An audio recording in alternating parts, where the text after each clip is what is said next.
Milling Through History presents the 2024 election special. Trump wins.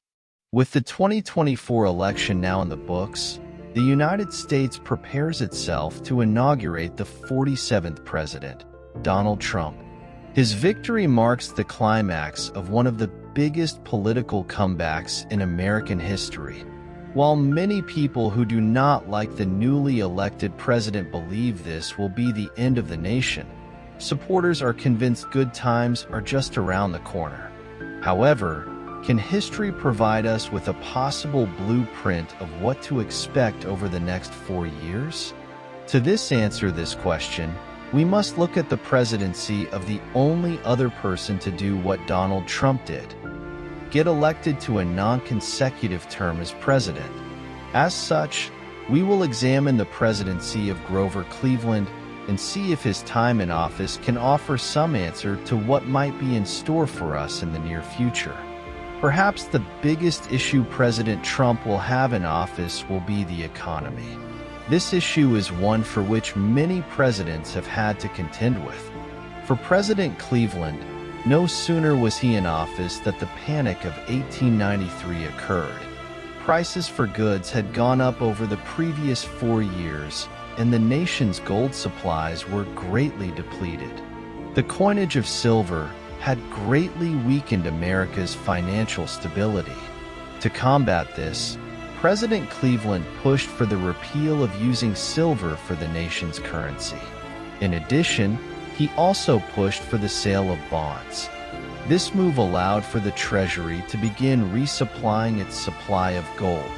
In addition to the economy, Cleveland also reformed the tariff system. He wanted to lower the tariff on raw materials.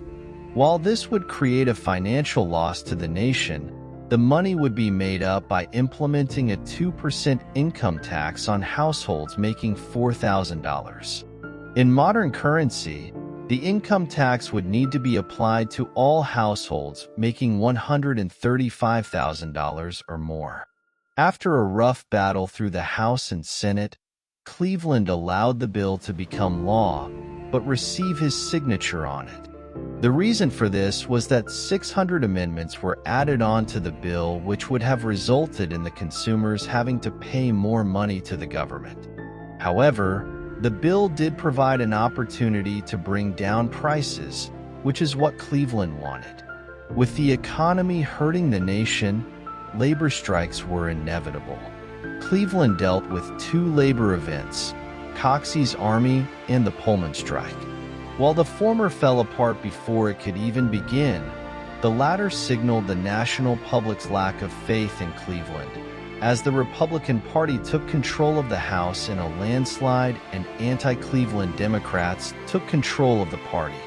The final result of this was that in 1896, the Democrats chose a different candidate as their standard-bearer and were glad to be rid of Grover Cleveland. If Donald Trump's second term in office ends up looking anything like Grover Cleveland's, he may think by 2026 that perhaps he should have let his opponent win. If you enjoyed this special, please click on the left side of the screen to subscribe to our show. Click on the right-hand side of the screen for our latest episode. We will see you again for the next episode of Milling Through History.